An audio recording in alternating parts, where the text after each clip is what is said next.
Hello, everybody, and welcome back to another episode of the TRC podcast. I am Alex, as always, except for last week, I guess, joined by my esteemed colleagues Adam, Jake, Ryan, and Merb. Um, and yeah, it's been a couple of weeks, fellas. I liked the podcast you guys did last week with Sean. Good stuff. Good stuff. How's everybody doing this time around this week?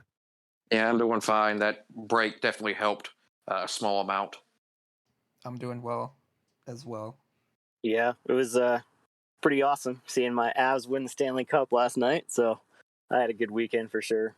Yeah, do we have any adamant hockey fans in this group as opposed to I NBA? mentioned it last week. I love my Capitals. I know what it's like to win the cup, and I'm very happy to see other people be happy like that.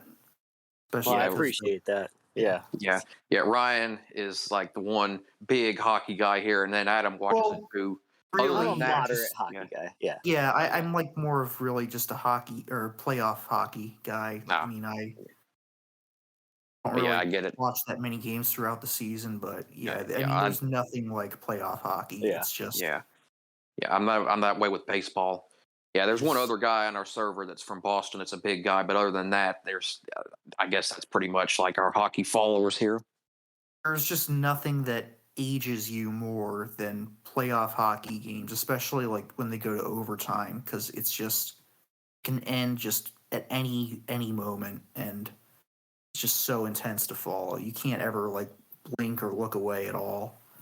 Yeah, the last 10 minutes of the third period last night, I mean, I was just like, my pulse was going the entire time, and my hands were getting sweaty. It's just like every scoring chance the Lightning had, it's like, oh shit, is this going to be the one that ties the game? And then, but you know what? That's why we watch sports, to get that feeling. So that was what 2018 was like too. It was like we were up by 1 going into the last, scored twice in the third to take the lead, and then like after that it was, I remember we missed an empty net chance, and it was like, are you kidding me? That's like most stressful 10 minutes of your life you'll ever have. Yep. Yep. And so it was good to be able to watch that, and then be able to watch the end of the race kind of in peace, with that high from the Avs winning. So I have a question for Ryan. What's more stressful, when the Capitals are in the playoffs, or Alan Gustafson pit strategy? We'll go over this now. So I guess I'm not allowed to talk shit about Alan Gustafson now for at least the next month.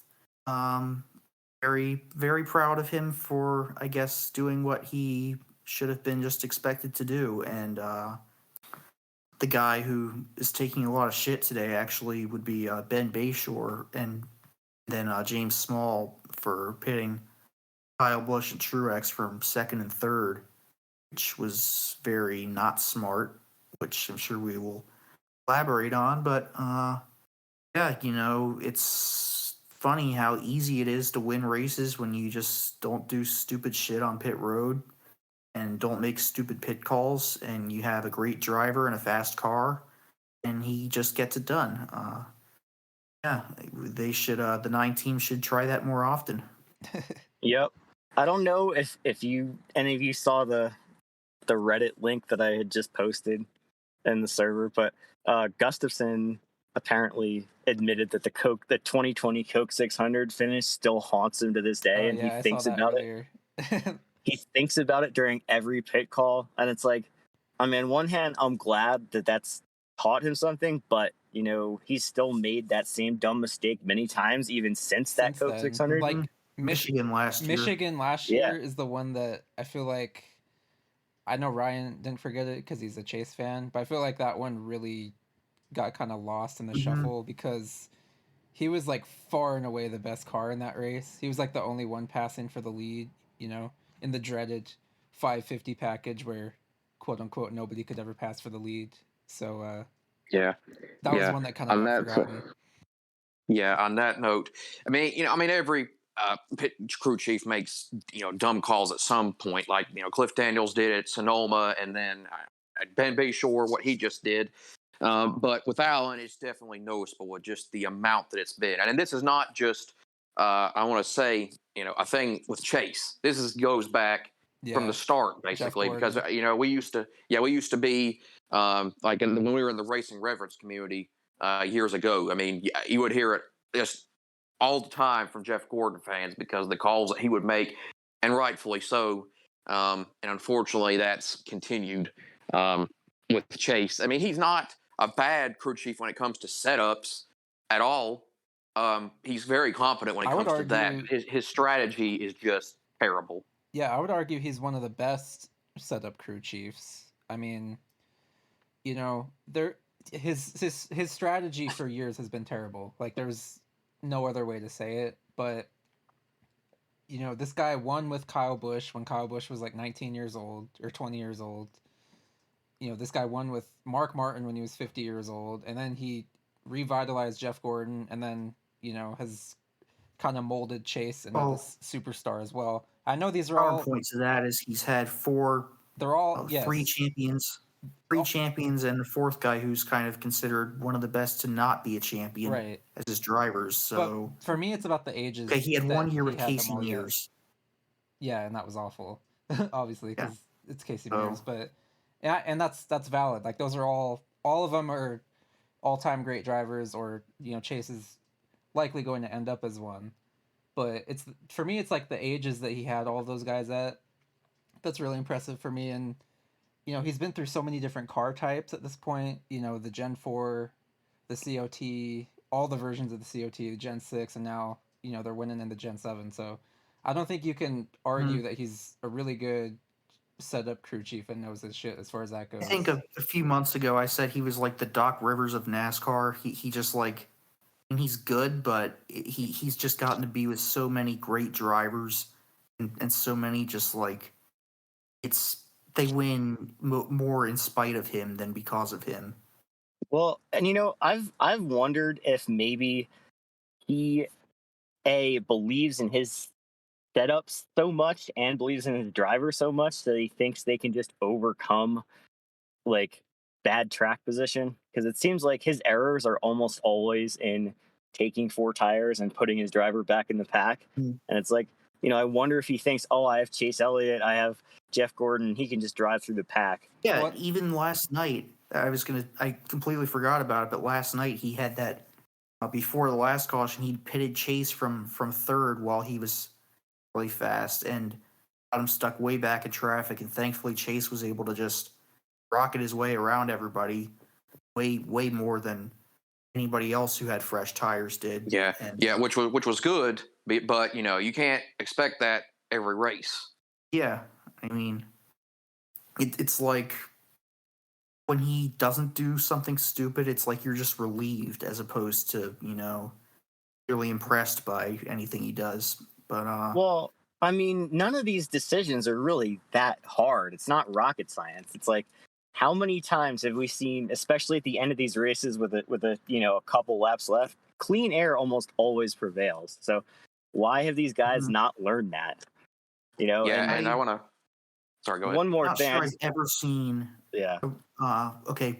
There's been one race I can ever remember where you had that split strategy at the end, and the leader pitted, and like a number of guys, not just like one or two guys, stay out, but like a bunch of guys stayed out. The leader was mired way back in traffic, and they actually came back to win. And that was 2010 at Martinsville when, with Denny Hamlin hitting from the lead, I think restarted like 8th, and he only won that because he got Kyle Busch crashed right before the white flag, or Hamlin was going to be like 4th or 5th.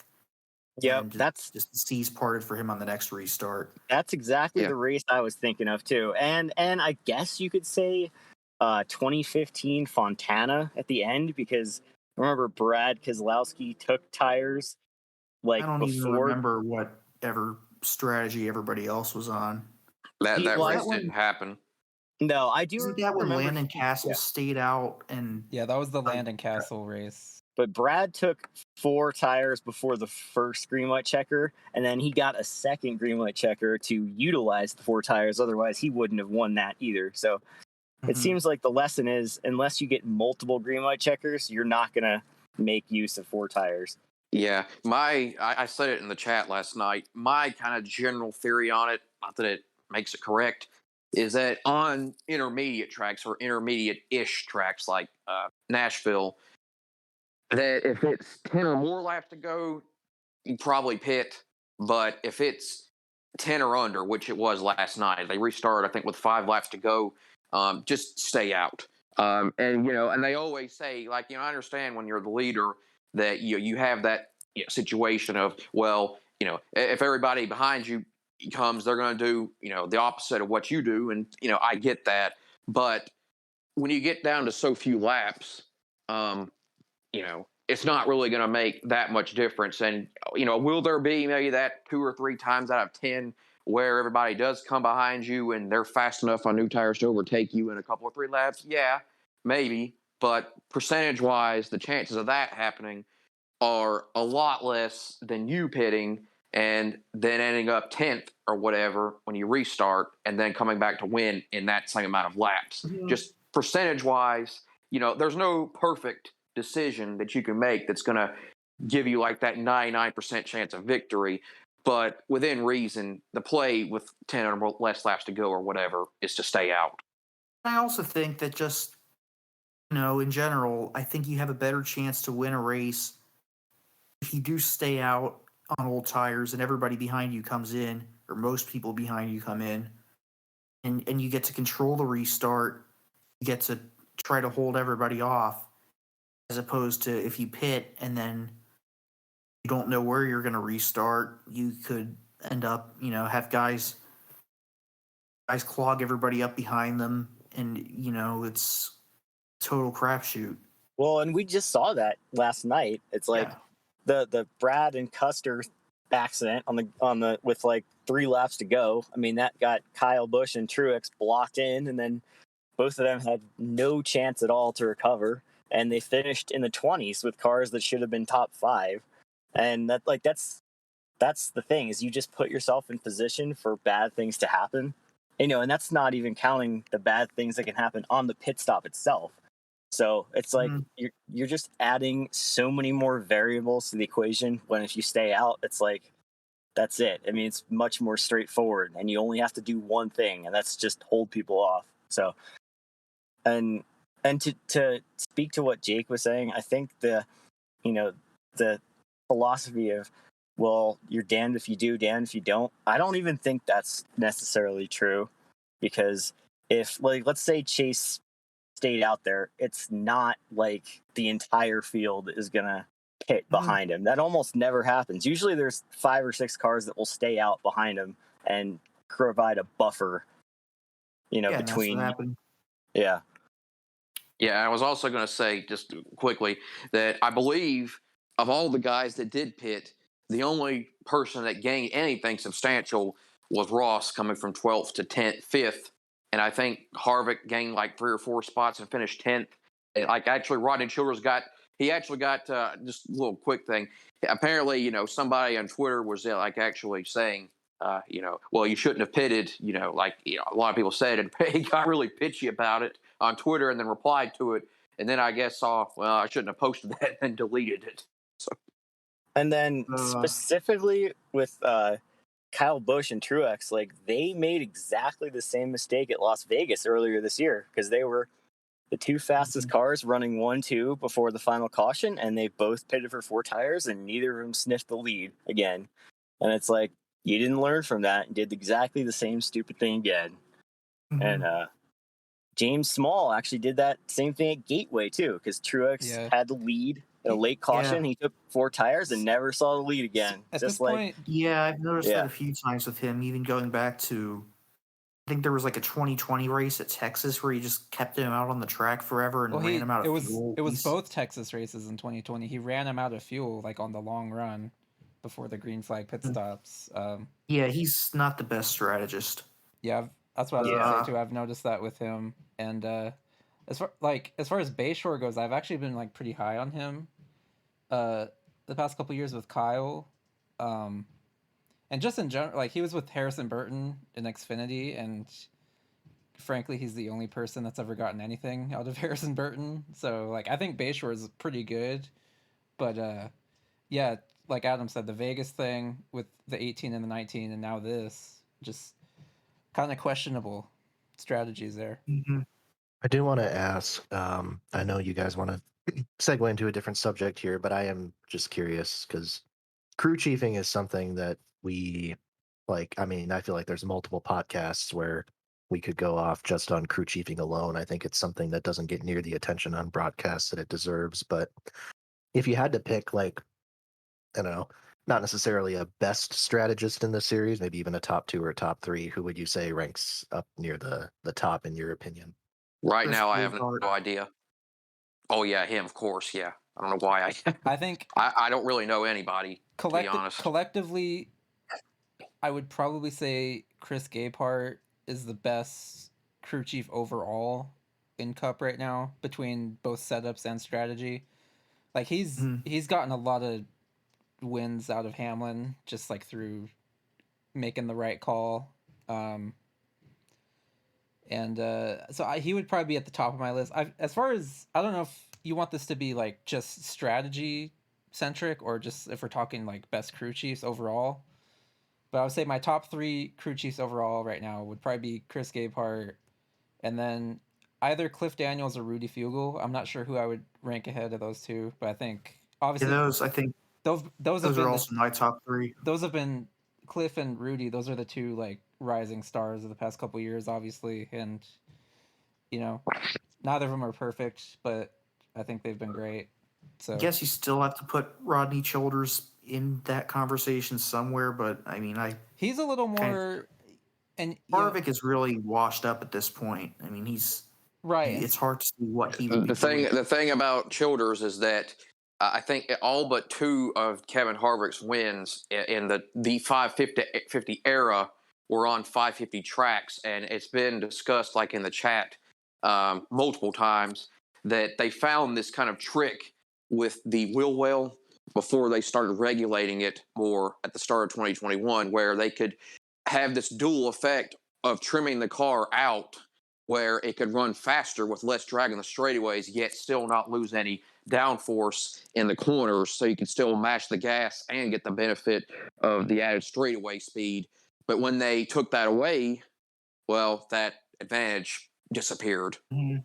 So that's not Yeah. saying he was a great crew chief before that. That's attacking that. No, I see what you're But saying. that is, but at the same time, it elevated him above maybe what he could say really was. Yeah, I do think that's a huge reason why Stuart Haas, towards the end of 2020 kind of started losing their advantage. I mean, we even saw it in the playoffs with Harvick. He won that race at Bristol, and then he kind of just faded up until his What was that? his last ditch effort at I thought Martinsville. the change was between the 2020 offseason and 2021, right? I believe it Yeah. was, Yeah, but they already. They also did The thing was an overall parts freeze. what happened was like the other teams started figuring out what they were doing at the end of 2020. So they like the other teams were catching up to them, is what I'm saying. And then yes, Well, I know what happened with Hendrick in 2020 was they just stopped giving a shit while everybody else was in the garage and doing stuff during the lockdown, and they were doing nothing, and that's why they started out the season so well, and then just were terrible in the summer, and then finally started getting back up to speed during the chase. So, But anyway, I'll try to answer Alex's prompt about strategist. I actually think the best strategist in Cup right now is Jason Alexander of the number 3 team, because if you look at the number of times where he's taken a mediocre run by Austin Dillon, like a 20th place car, and turned it into a top 10 just by good strategy. I mean, it's happened more times than I can count. And that's like the signature of that team is like strategizing into it. And we saw that last night where Dillon was running, 30th at the beginning of the race, and then he had a terrible race. My God. Yeah.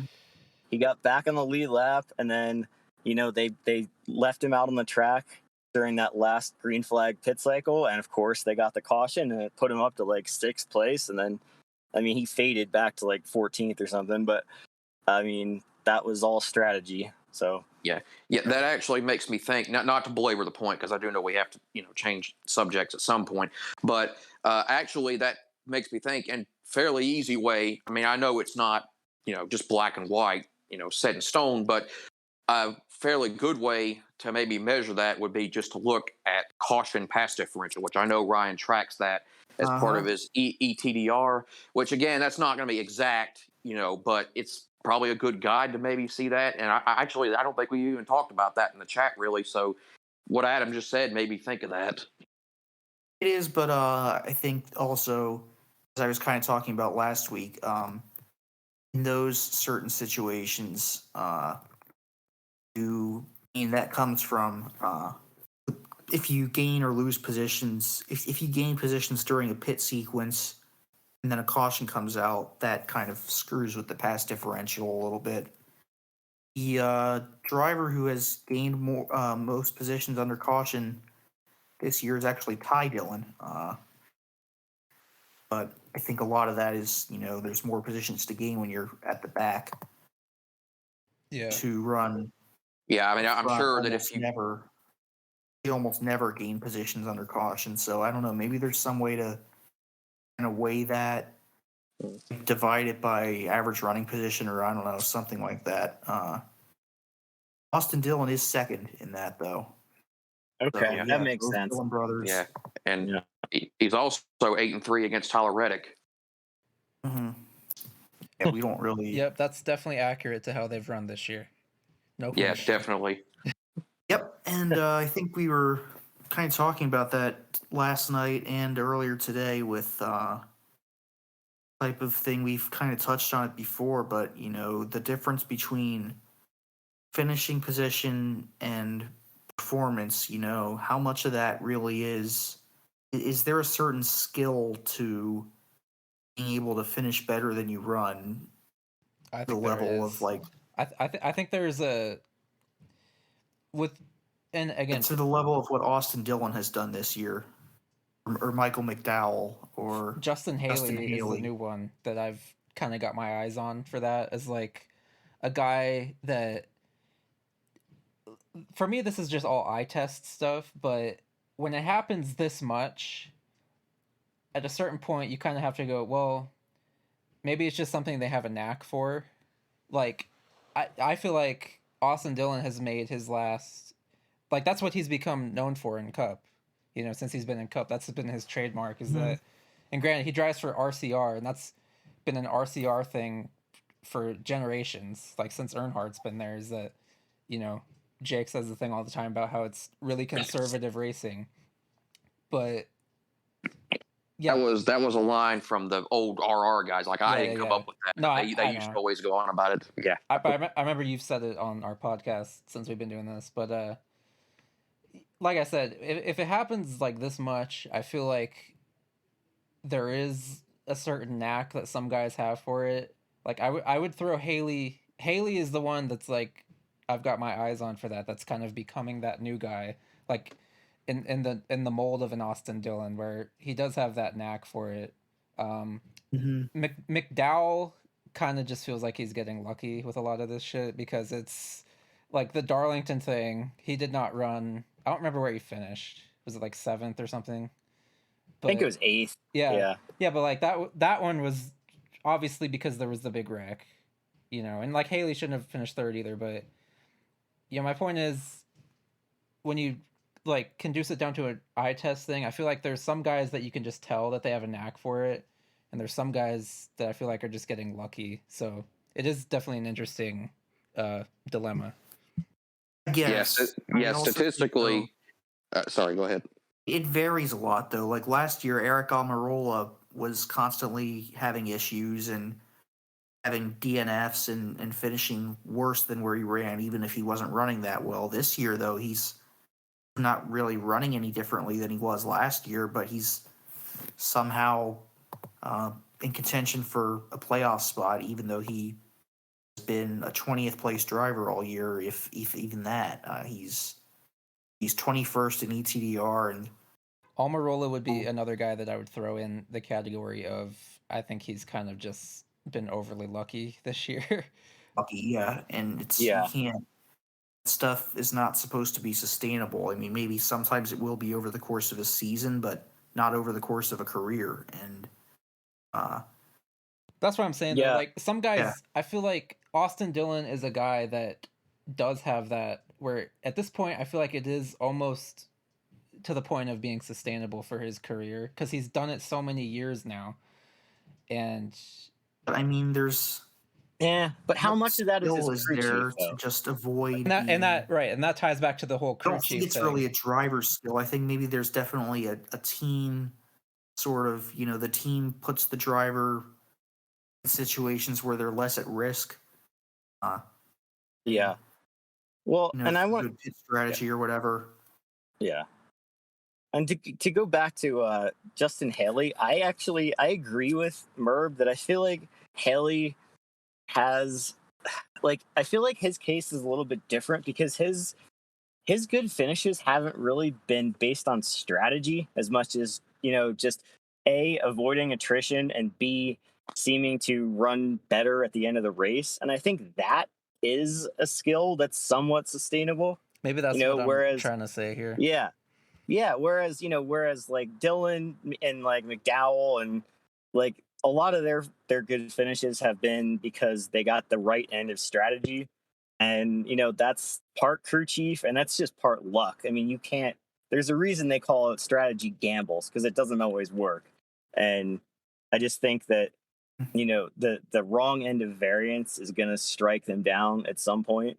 Maybe in Dylan's case, not completely, but with McDowell, probably.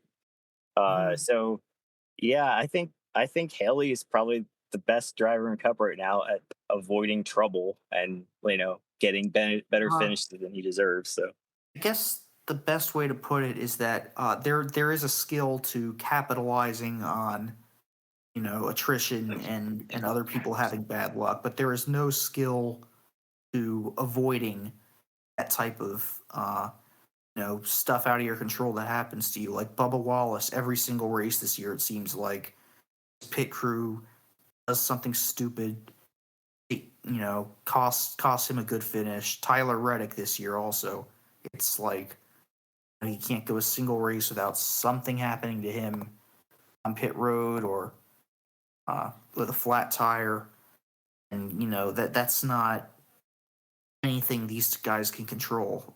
So yeah. Well, and I think what you said about Almirola is exactly right, and that it's like last year he had everything go wrong. This year he's had everything go right, but his driving style has been exactly the same the whole time. So it's like you can't say that he changed to suddenly start avoiding bad finishes because he didn't. It's just luck. I guess I want to. I just want to ask. Given kind of these consistency stories that we've seen, and looking at things like, for example, Austin Dillon, master of consistency, if you will, or beneficiary of pit strategy, your choice, and Tyler Reddick, the ultimate kind of boomer bust type project, having similar point totals. I guess I think we've touched on the point system and how not big of fans we are of it, but does this sort of reinforce the point that this system rewards consistency too much? Yes, you have to make a differentiation between the two things. Like there's the race by race point system, that awards the points within the races, irrespective of everything else. And then there's the chase system that we have now, our playoff system, where I choose to still call it the chase system.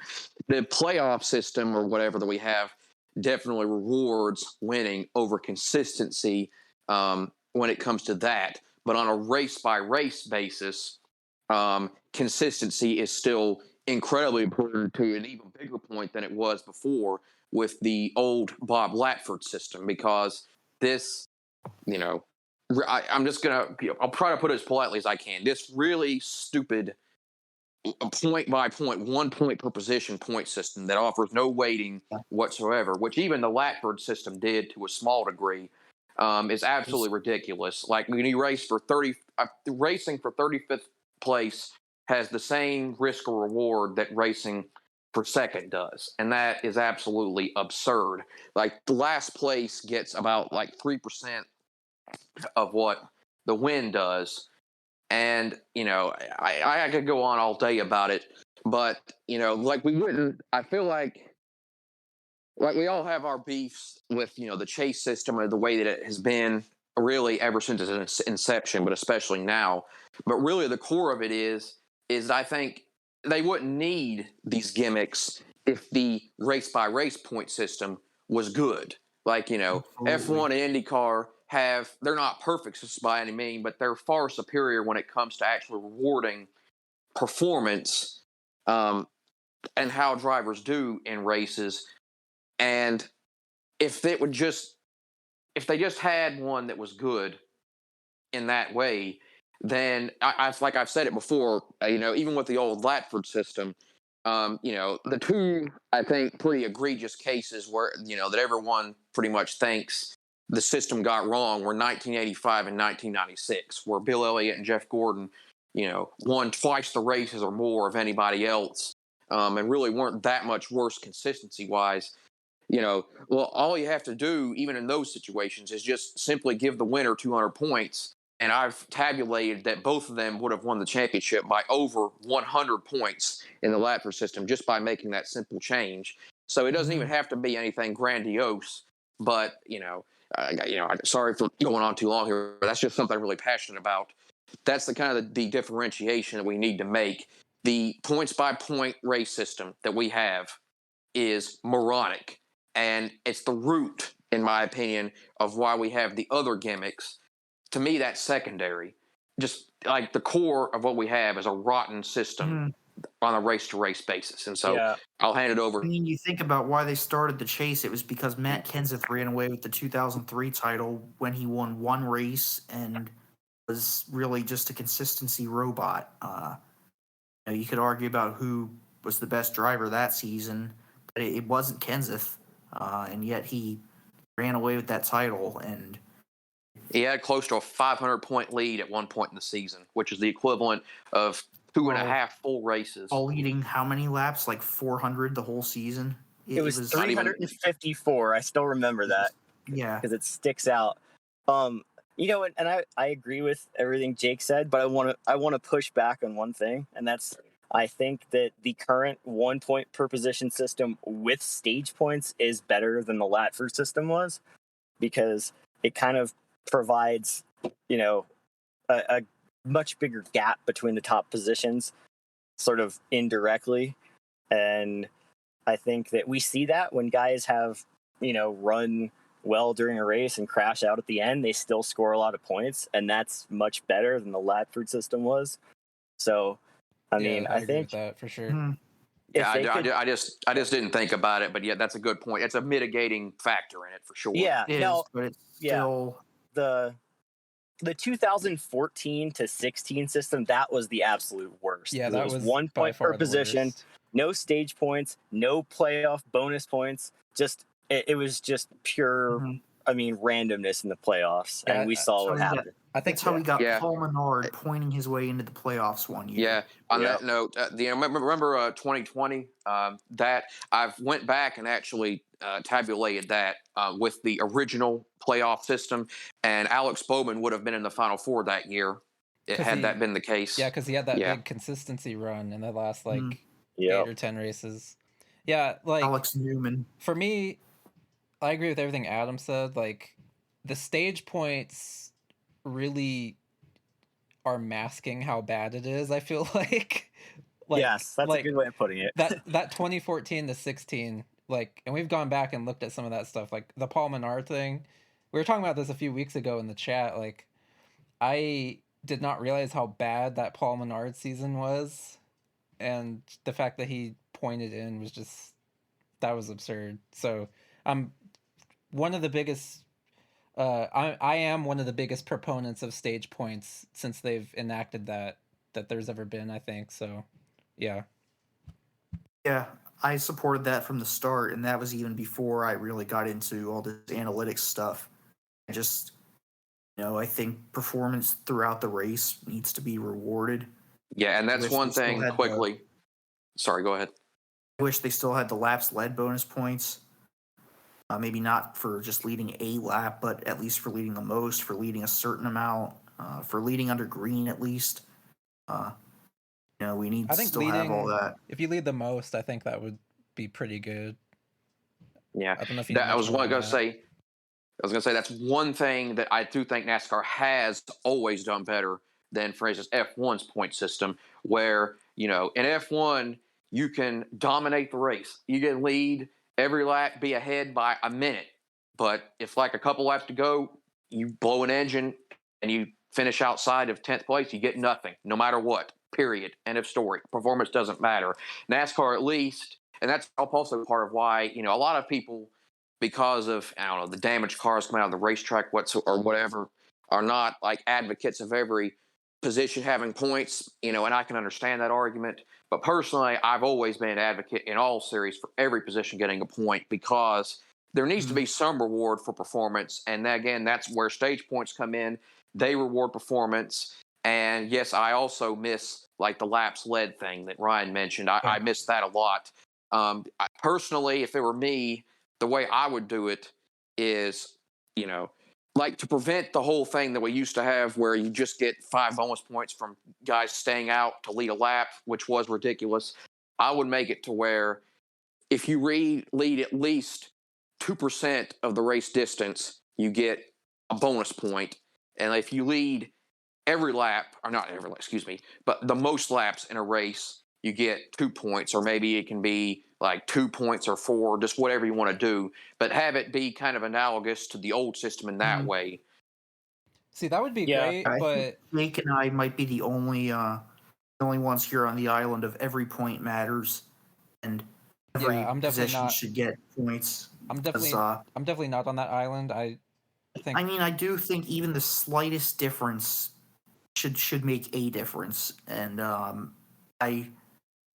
the system that I use for my metrics, it's really just for average running position, but an average running position of first is 500, and I mean, this all gets eventually weighted down later, but first is 500, then it's 400, 325, 275, 250. It all just starts decreasing in increments eventually. And then it's designed for 43 car field, so 43rd place is 1. And, so that's kind of what the Latford system needed to be like. You had the decreasing increments, but it needed to be much bigger.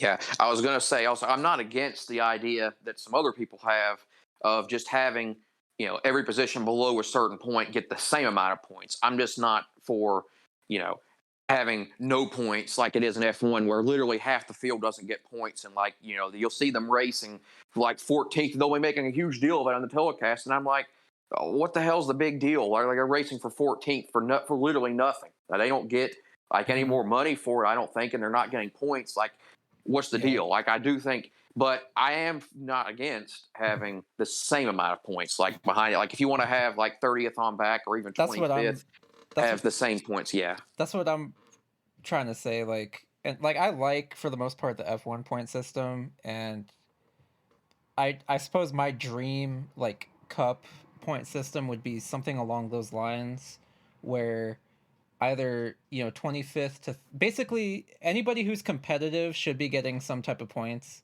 but how many competitive cars do we have in this field? Like 28, maybe 30. 31 technically. Yeah, okay. I mean, so that's what I'm saying. Like the shit boxes, I don't care if they get points or not, to be frank about it, but yeah. and I all that stuff about what Jake was saying, the weighted laps led and all that, like, oh, give them points for if they do 2%, whatever, so on and so forth. Like, I would love that, but let's remember why in the first place they enacted the 43-1 system in 2011, and that's because they wanted to make it less complicated for the fans. So we know they're not going to do any of this. Yet they had down this for us because it's a totally typical Brian France thing to do was Yeah. treat fans like we're all just, complete simpletons who don't know how to compute any type of point system or understand anything. It's But like yeah, yeah, it's like one of my big. They still do this on the broadcast. They treat fans like we're all watching our first ever race, especially with NBC. Like what my big pet peeve with them is how they always talk about drivers. They only reference the car numbers, and it's like you even hear 24 said on his radio that blah blah blah blah blah. I mean, that's always for whatever reason been something that's bothered me about NASCAR that you don't really see in other sports is broadcasts and the people who run the sport. Really treat fans like we're all just stupid people who don't get the sport at all. I want to well, jump to into be the NBC sorry, go thing ahead. just super quick, because I think I totally agree with the issue that you have, because I think it just strips the drivers of their identities and personalities in a really big way, and I think that's Oh like yeah, absolutely. I feel like that's like one of the primary benefits that NASCAR has as opposed to other sports is, in theory, strong personalities. So yeah, 100% there. Yeah, I don't like that much either. Um, that said, I'm kind of just like numb to it at this point. I don't really have the energy to. I used to get like way more riled up about that, like especially like when NBC first started. Um, but at this point, I'm just like, whatever, they're gonna do it. For me, it's I understand why it annoys people, but personally, it doesn't really bother me that much. I find it more amusing than anything, and I'm not defending it, but to be fair, whenever you hear drivers talk about other drivers, they almost always refer to them by number. There actually used to be. Everybody remembers getting NASCAR Illustrated back in the day, back when it was good, before it kind of became what it was in his later years. They used to have these cartoons When or magazines comics at actually the end. Yeah, existed. yeah, yeah. When they had them at the back, and there was one where they were asking a driver character in it. Um, why do you always refer to each other by number and not the other guy's name? And the driver just said, "So we don't say shit on TV." So I always got a kick out of that. I don't know. Maybe they're kind of taking their lead from the drivers on that. I don't know, but I just find it amusing more than anything. But I understand why it gets on people's nerves. I think it's probably just like a shorthand thing ultimately, but it's still the broadcast should be putting more into it. Definitely, like It is, but like imagine if you're watching an NFL game and the announcers say number 12 drops back to pass instead of Tom Brady. yeah. Well, in the college football games, it was that way. The video games, I mean. Oh yeah, because video games. they don't have the rights. Yeah, What and the irony of the whole fans are too dumb to understand the system is that now they've made it the most complicated system in all of motorsports. Right. It's like with I forgot to the add that. Yeah. with the stage points, which I like, but granted, and then the playoff points, the playoff cut lines, like the fact that playoff points are different than regular points, like that's confusing as hell to new fans. And it's like if they want to make it simple, they failed miserably. That's exactly what I was going to say. But we just talked about that, about the point system being the 1 point per position. 3 years later, literally, they make about the most convoluted one they can possibly have for the championship. Like, what new fan? Like, it took me a long time to understand it myself, and I've been watching since I was 5 years old. So, good job on that one. Yeah. It's the one holdover, like really bad holdover from the Brian France era that we seem to unfortunately be stuck with.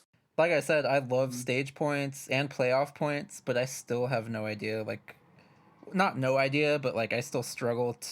If somebody asked me like, what do playoff points do, I would be fumbling around for a few minutes trying to explain it. I want to kind of get back to this weekend in particular, specifically those final few laps, which I understand. I should preface this for the listener that I didn't watch a second of the race because I had other commitments, but my understanding was that there was a controversial incident where Brad Keselowski hit the wall and then was kind of dicking around on the backstretch for like a few laps, going like extremely slowly. It was like the last 3 laps. It caused enough controversy that people fucking Carson Hocevar, of all people, was weighing in on it. Didn't seem to be a fan of that caution. So I'm curious. I think this is something a lot of people feel passionately about. So I'm curious to hear your thoughts on the difference between when something warrants a caution, when something doesn't warrant a caution, and why we think NASCAR maybe isn't very good at differentiating between those two. Well, first I'll describe just quickly what happened for those that maybe didn't have the whole context, because it was a very chaotic situation. Okay, so Cole Custer restarts up near the front because he's on older tires because he didn't pit, and so is Brad Keselowski. Ross Chastain comes up really fast and gets underneath of him and makes the pass going into the corner cleanly, but then Custer washes up the racetrack into Keselowski and basically takes both of them out. And Brad gets really, really pissed about it, which is really rich, just considering some of the stuff he's done to Cole Custer specifically. But anyways, he gets really mad about it, tries to take Custer out in retaliation, fails, and then goes around on the track at the bottom really slowly before finally reaching the access road at about the time in which the leaders reach the white flag. Now, under the letter of the law, when Brad Keselowski was puttering around really slowly the first time around the track, there maybe should have been a caution. But in my opinion, NASCAR just wanted to get the race over with. And, they didn't want to screw around anymore. There'd already been a green-white checker. They've been there for 8 hours. And they just wanted the race to be over with. Now, after the leaders had taken the white flag, which is the important part, and Brad Keselowski, which first of all, I forgot to say, he was trying to bring out a caution. Like he was mad, he was out for blood, he wanted to screw people because he was mad, he was in a rage over it. But after the leaders took the white flag, he took the access road, which I guess technically makes it a safe situation. But then we saw there, you could see it, like when Chase Elliott was coming down the back straightaway. Brad, just literally puttering around on the grass like at 3 miles per hour. Like there absolutely should have been a caution then, but it wouldn't have affected the outcome of the race because once the light flag's out, they freeze the field at that point, and it would not have affected the outcome of the race. It probably should have been a caution before that, but I'm okay with it because it wasn't really a dangerous situation. But there should have been one in the last lap, but that was when it wasn't going to affect the outcome of the race. Now, obviously, being that it was Chase Elliott, there's a bunch of people that have it predetermined in their head that there's no other reason that they didn't throw the caution.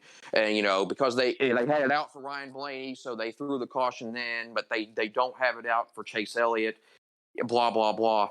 I am not a Chase Elliott fan. I chose to just discuss this first before Ryan, gave his take because he is a Chase fan. And I know that the people that listen to this show are smart enough to, know that fact, but I just wanted to say it anyways. It had absolutely nothing to do with that. Chase Elliott, I'm not going to go through all the different times there have been multiple times where he has been screwed by untimely cautions, some of which were not really fair cautions either. There's been numerous occasions where if NASCAR really favored him, they would not have made some calls they have. And these people that are playing whataboutisms on social media about it are idiots. End of story. It had nothing to do with that. If more than anything, I think they just wanted to get, like I said, get the race over with. But it being Chase Elliott had absolutely nothing to do with it. People will look to discredit him any way they can. And that's, just right now, like I always said, well, he couldn't win. He can only win on road courses and, he can't win on ovals. Well, now he went on ovals, but it's only concrete or whatever, as if he hasn't been an elite oval driver for the last, basically his whole career, actually.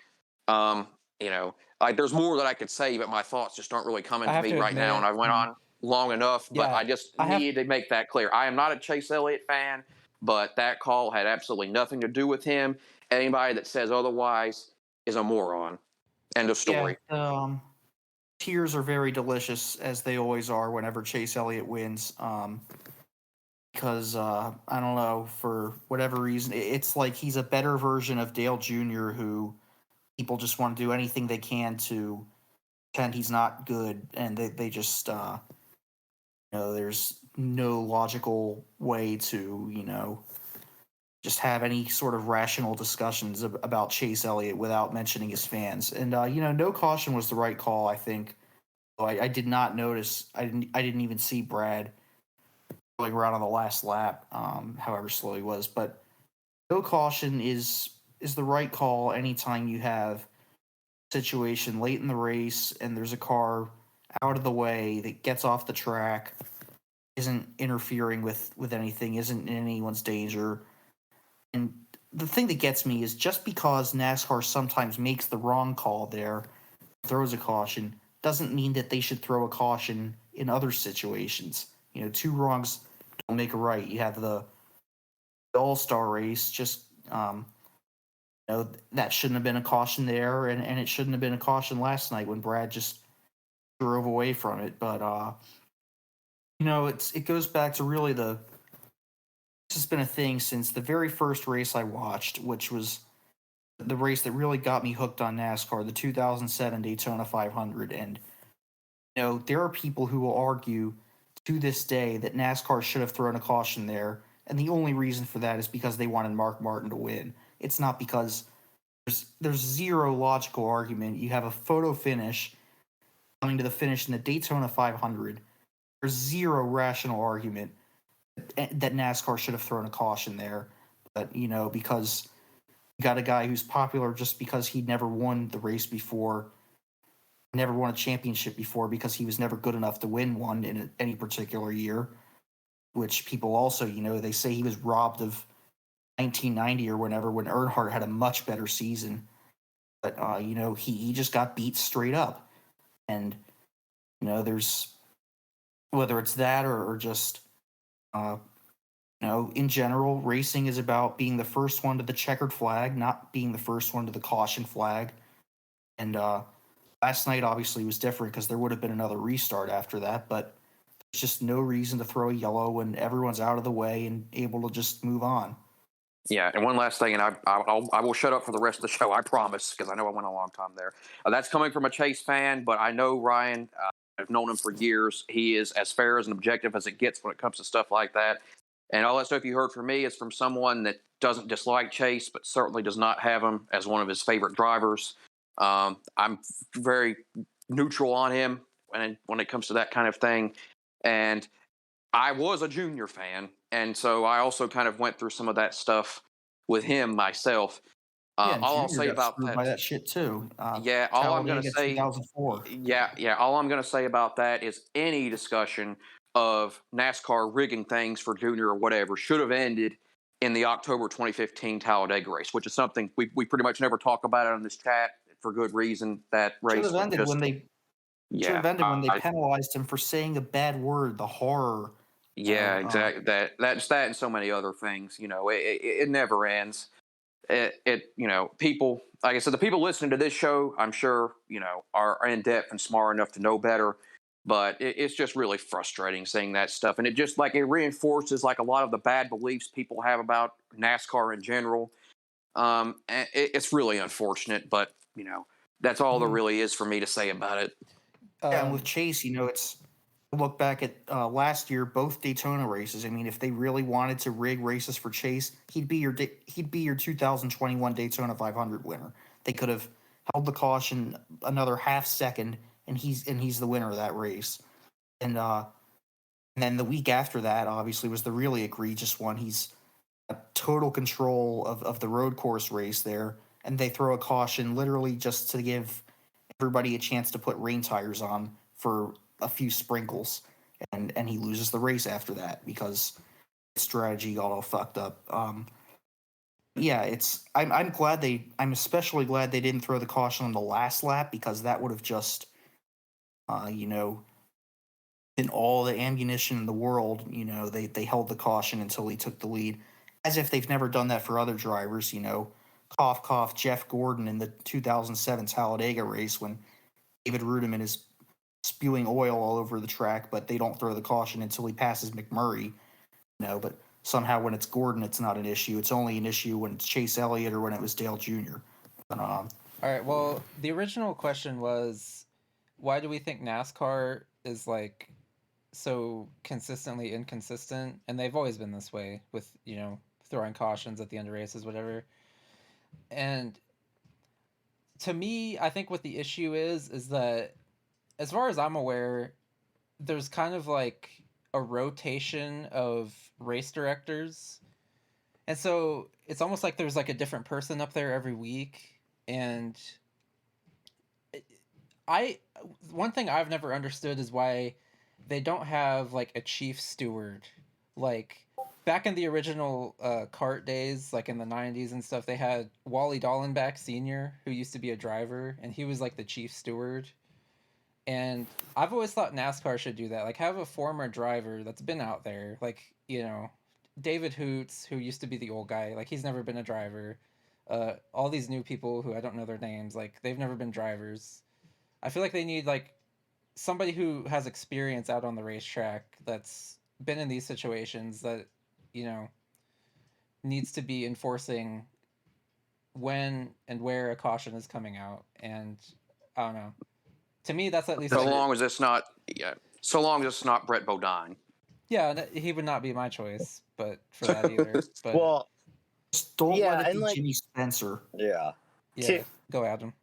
Kind of add to what you're saying, Merv. I think ever since David Hoots retired, it's just been a revolving door of people, and that's. I feel like the rulings have. I mean, they've always been inconsistent, but I feel like it's been worse since then.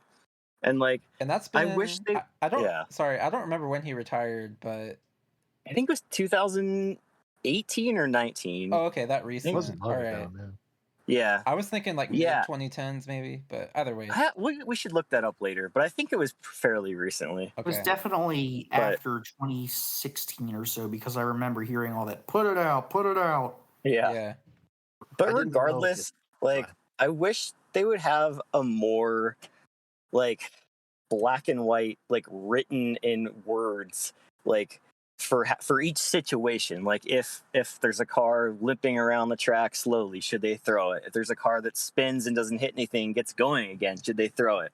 Like, I wish they were more black and white about those things rather than always just making it a judgment call, Yeah. because they just can't seem to get those right. And I mean, especially for Yeah. like those situations, I think it should be a little more black and white. And I don't think, and what we're saying here is like, we don't want more, strict like ruling. We're not talking about like racing situations, Right, We right, don't, definitely not. We don't want to like be penalized. We don't want this to be F1, and we're not going to get into this conversation right now. But Yeah. for like cautions and stuff, I think that would be a lot more, beneficial Yeah. and everything. And what's funny is like I bet they probably do have stuff written in the rule book that says what they should do, but like I said, it seems like there's like a revolving door of people that are, the race directors now, and it's Yeah. just inconsistent because it's almost like too many cooks in the kitchen.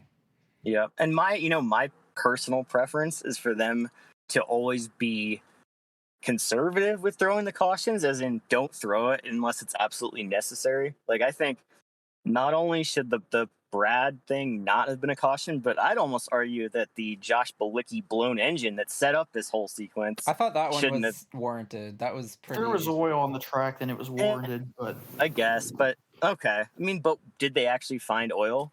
Or was it I don't just know, but I mean, smoke? when he blew up initially, he went through. I don't know if it was 1 and 2 or 3 and 4, but he went through like the whole it was on the racing radius of the surface for course. a I while. guess. So No, I guess that's true. I didn't have an but- issue with that one. I was surprised at the Custer and Brad thing that wasn't a Yeah. caution. That was like we kept waiting for it. We're like, all right, I guess it's not. But like, and the one other thing is like, I really hate when they bail out a driver who spins by himself with an immediate caution. It's like, if he spins and doesn't hit anything, like don't let him just stay on the lead lap and catch up. Like, let him have to, make up the distance he lost. I feel like. I mean, again, it depends on the situation, but I think if a driver spins, that's generally warranted as a caution because you don't know where anybody else is. Unless maybe it's in their like- path. Unless it's at if the unless it's at the back of the pack and like Yeah. they get it straightened out, then that's what I'm talking think about. What with Merv things said. Yeah. like Brad never spun; he just hit the wall and kept going. That was, and obviously he was way behind everybody else by the time he had that. Yeah. When he was way off the pace, everybody was See, past him. the initial wreck itself, like, I feel like I've been programmed through all these years to just expect. It's almost like we're programmed to what the wrecks look like. Does that make sense?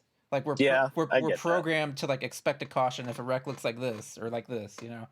So I was like expecting it for the Brad Custer thing, but also like looking at it, you know, pulling back objectively looking at it, like that didn't need to be a caution probably. Like so I think what they did here was fine. Probably what warranted more of a caution was Brad putzing around like, you know, on the backstretch or whatever, but again, like it was also the white flag, so it's like it doesn't matter. Mhm. So I didn't have an Yeah, issue I with think anything they did here. in that type of case, they're probably never going to throw a caution. If they didn't throw a caution a few years ago in that Daytona dual race where Derek Cope was like going 10 miles per hour right below the line and like could have been a horrific crash if something had happened and he got hit. And they kept that green, Once again, Yeah, this is and then not like just a yeah, herder Chase Elliott's leading thing, it's NASCAR just wants to finish the race under green, and they usually should in those cases. And and then what? Jake's probably right Yeah, too. Like it was a long day with all the rain delays, and they probably did just yeah, like want to get out of there because it was already like midnight or whatever at that point. yeah. And what do you guys think of when a driver cuts a tire by himself and doesn't hit the wall? Should that be a caution? Because sometimes it is, and sometimes it isn't. It And depends if there's debris littered Yeah, all over the track. depends on if they, they're like shitting debris all over. I mean, and I agree with that, but I feel like NASCAR is still inconsistent with it. It's like A sometimes, good, I guess, a good yeah, like measuring stick for that one would be, like when Reddick cut his tire at Fontana, you know, and then he was still up like in the groove, and then the whole thing like Byron just totally misjudged it and like crashed yeah, him. So I guess maybe that would be one where it's like, you know, if they're still up in the groove, like should that be a caution or not? I don't know. Yeah, yeah, it's that's one where it's hard for me not to say, well, throw it if it's someone I like, and then not if it's someone I don't. But I obviously, we can't be doing it that way. But that's a difficult one for me. yeah, I think, kind of on that note, I think the sort of most indefensible caution thing that they weren't able to, but they were certainly trying to, and this happens every time this happens, is when Chris Buescher had his wheel come off during the middle of pit stops. They sure tried as long as they Yeah, they could waited a lot for not that throw one, a didn't they? caution there when with the wheel in the middle of the track, and that's like every time there's something that happens in the middle of green flag pit stops, you can see NASCAR clearly try to manipulate things so that they don't throw a caution. While some guys haven't pitted yet and other guys have. I think there was one of the Kansas races last year. There was a tire sitting out in the middle of the grass. Also from Chris They Buescher. kept it green. Yeah, that was Buescher Yep. too. They kept it green throughout the remainder of pit stops, and then they threw a caution after everybody had already pitted. And I'm like, I'm sorry, if it isn't a danger, well, it's if it isn't dangerous to drivers to have the tire out there during pit stops, then just keep it green the whole time. Yeah, And that Yeah. if one it is a danger, then throw a caution immediately. that one was pretty whack for sure. Because it yeah, was like they were waiting for everybody to pit, so it was That's like exactly what they were we doing. don't want to mess everything up. Or actually, it wasn't Buescher who the tire was from. It was Buescher who was like staying out. Yeah, that's right. forever He was because- leading. That's Yeah. right. I don't remember who the tire was from, but because Buescher was he was leading. That was it. expecting NASCAR to throw the caution, and then they didn't, and then it completely screwed him over. So yeah. Well, I mean, I hate it when there's a caution in the middle of green flag pit cycle. So, I mean, I was hoping they wouldn't throw one for the Buescher tire last night, but yeah, it's I do understand what they're trying to do with that. Honestly, I hate to defend them, but I kind of get it because that does screw up the race pretty bad sometimes. but it also, I mean, But it is dangerous when they leave It happened in a truck race last year at Charlotte. Somebody, I think it was Johnny Sauter, blew a tire Yeah, with and it was way Nemechek, off the right? pace in the middle of pit stops, and then somebody slammed into him because they wouldn't throw the caution for Oh, it. that one. So Okay. I was thinking of like, wasn't that the race where like Nemechek got hit by some debris and like there's like a big dent in his on his roof or something? might have been. I don't know. Yeah, I mean, I guess there's always going to be ball and strike calls when it comes to that type of thing, but it definitely needs to be consistent and definitely needs to be just kind of. I don't know. I mean, I think if cars are out of the way, you keep it green every time, and if cars are in the way, if there's debris everywhere, if there's oil, and you can't just you got to be able to be consistent with it and throw the caution. But so that's really what it should come down to, not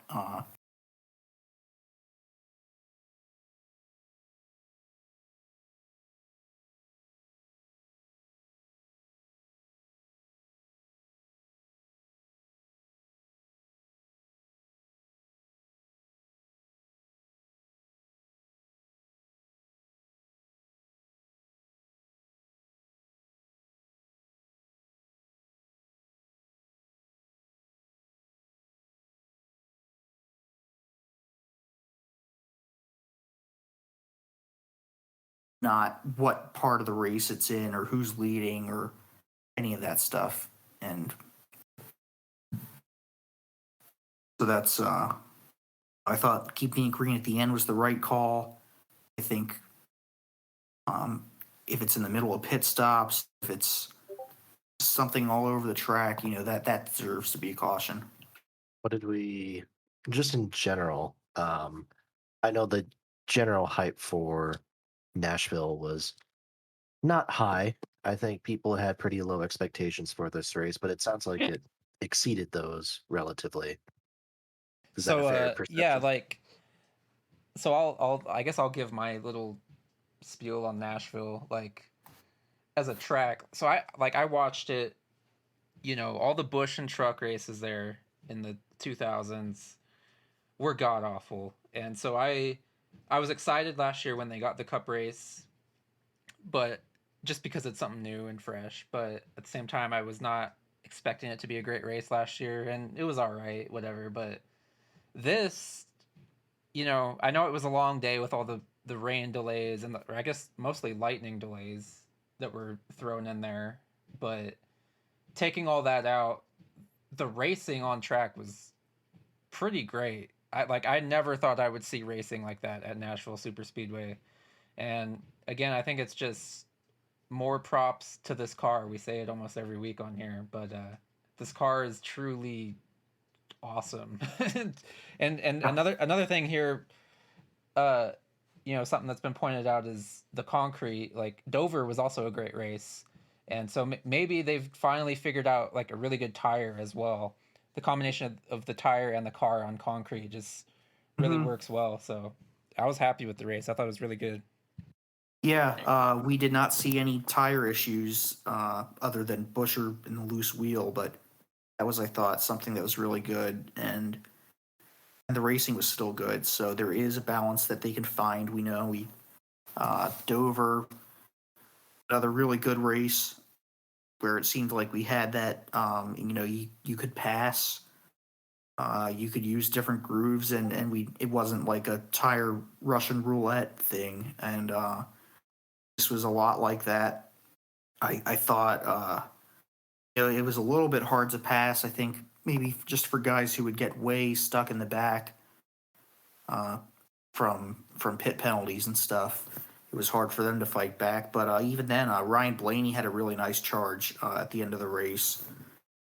That was aided a little bit by playing the pit strategy right, but I think he'd like gotten back from 25th or so up to the top 10 before that last caution. So it wasn't impossible to work your way back from issues.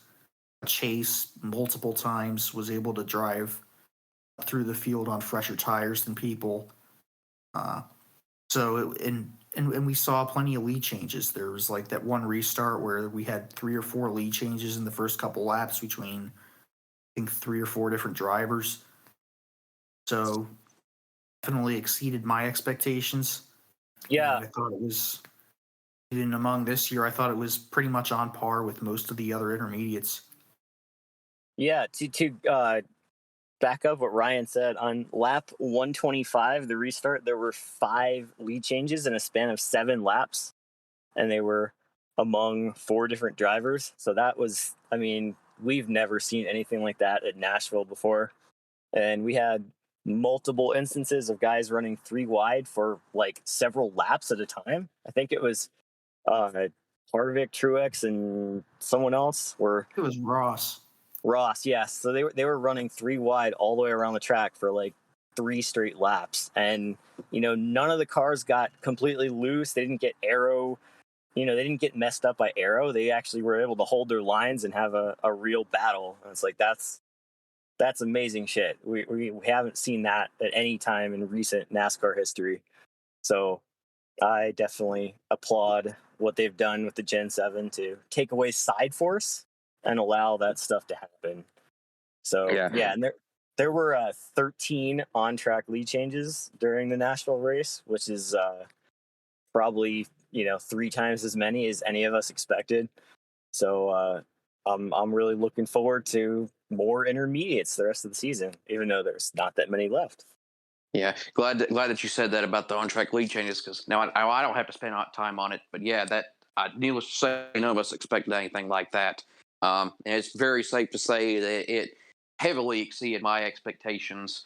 Like Alex said, I don't think much of anybody expected a lot from this, whether it was the race or the fan experience, because I think we were all kind of skeptical with, the fans, it being so hot, and that this was going to be just kind of an event that everyone wanted to get over. And I pretty much was overlooking this race too, and just kind of looking ahead to Road America. But I was very pleasantly surprised by it.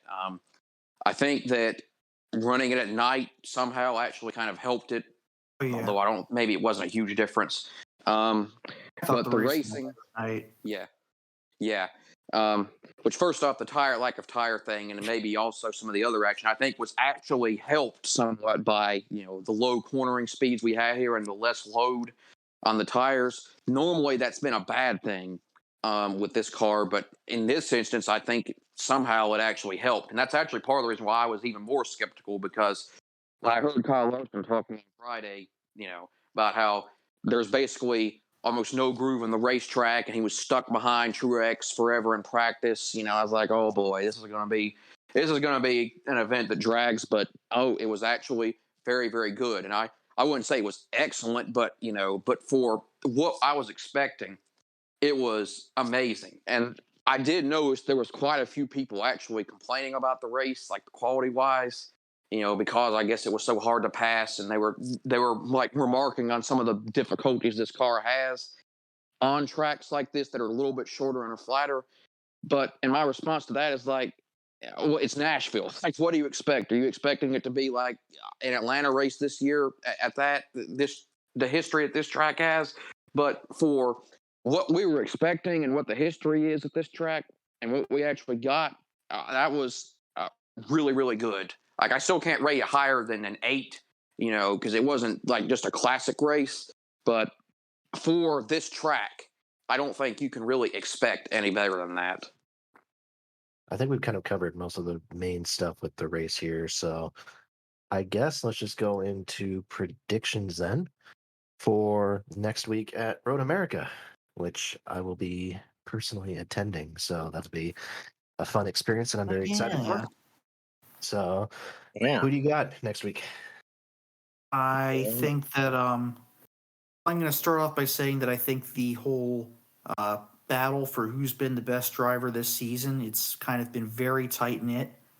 I thought Chase maybe has a little bit of an edge after last night, and I think after next week he's going to have an even bigger edge because he is going to be at his classic stomping grounds track. He's 1-0 in Cup, and he's going to go back to back there, and he's going to go back to back for the season. So and be the first driver to win 3 races this year. So I'm maybe a little bit overconfident, but Chase Elliott on a road course, and I don't think you can really go wrong with that type of prediction. Yeah, well, Ryan stole my pick, which is understandable. I also think Chase Elliott's going to win. He won there last year, and I think that the Gen 7 seems to have neutralized Kyle Larson's road course prowess just a little bit, that I think it makes Chase the clear favorite. So that's who I'm going with. And I'm also looking to see if the guys on the playoff bubble, such as Tyler Reddick, choose to stay out for stage points and stage wins as they did last year, which I think would be the best strategy. But that could have an impact on who ends up winning the race, is who takes the points and who gambles for the win. Well, I've got Tyler Reddick for the win because Interesting. I mean he's been really good on the road courses, and going back to Coda, I think I'm looking at Coda as kind of the template for this, because it is a flatter road course, with longer straightaways and stuff. So, and he was like a top 5 car most of Coda, I would say. So I'm just riding it. I think he's way overdue at this point, and it's got to happen. So I'm going with Reddick. I hope you're right. Yeah, me too. Yeah, for me, I would have said Kyle Larson, but now that he's kind of halfway screwed between not having his crew chief for a month and also now having basically Corey LaJoie's pit crew, that's not a very viable option, I think. And so I'm going to say that tentatively that William Byron continues his all or nothing season and wins, but I've definitely also got my eye on Tyler Reddick and Briscoe as sort of semi sleepers. Yeah, Briscoe's a good Oh call. yeah, Briscoe's a good sleeper. We need to mention that really quick. I will not be able to watch the race next week, probably, unless it gets postponed, because I will be out doing stuff with family. So yeah, I'll try to contribute as much as I can to the podcast next week, but I'm not sure how much that'll be able to be. I will manifest or try to manifest a wild and entertaining scenario that I'll get to watch next Sunday. I think Chase is a sensible pick, and like logically, if we're going objectively, that's who I'd go with. However, because I think the team he drives for is a lot scrappier and actually I think better than one would expect, and after his kind of ridiculous Sonoma drive with no power steering, I'm gonna go AJ Allmendinger as my pick. I don't think he's going to be the best car all day, but I, for some reason, foresee this being a bit of a wild race with a lot of comers and goers, and I think Allmendinger will be the guy out front when it's all said and done. All right, I like your bravery, Alex. Not a It bad is pick. bravery. He's had some good runs, like his past few cup races. Like last night at Nashville was another example. Like ran top 12 probably the whole race. So Yeah, he's been doing pretty well. We shall see. Any last thoughts before we wrap it up? One thing we didn't get to cover in this episode that maybe we can next time or sometime soon, and I'm partially to blame for that. Sorry. NBC and their coverage, we can get into that at another point, but I'll just quickly say they definitely had their problems, like when they asked Ross Chastain about everything but his sex life, in the rain delay in between the race. But besides that, it was just night and day better than Fox. And I think most of us agree. And it's so much nicer to have that. It makes the race a much more enjoyable experience. So Yeah. Yeah, I agree. I thought just in one race they like outclassed the entire Fox portion of the schedule already. Like, they're not perfect, but they at least treat it like it's something significant that you're watching, and I appreciate that. But as far as final thoughts, this is gonna be my last episode for a while because I'm going on a big trip here I guess my next episode's gonna be like I think Michigan when I come back. So I trust that you all will hold the fort down, and I'm excited to listen during my travels. Godspeed. And I will just close by saying I didn't mention this in the outset, but yeah, this past weekend I actually saw the ARCA race at Elko, and you know, ARCA is not really the best series to make this point because it's not a local series; it's a national, NASCAR sanctioned series, etc. But for as much as interesting as it is to watch races, whether it's national races, international races, or even just more local features on television, it's just such a different beast to see them in person, regardless of the series. So if you have the opportunity, even if it's some podunk, go kart series that you've never heard of, just go down one of these weekends and watch. It's a great time. It was so much fun. Can't recommend it enough. The race itself wasn't that good. Sammy Smith kicked everybody's ass, but um, yeah, the experience of going to a race is like nothing else. So highly, highly recommend. Yeah, I'll have some. I've got an announcement on that, but I'll hold off until next week on that. That's interesting on that note. Indeed. Okay, Mm. well, until next time, boys. This has been the TRC podcast, and I hope you have a great rest of your week. Thanks a lot.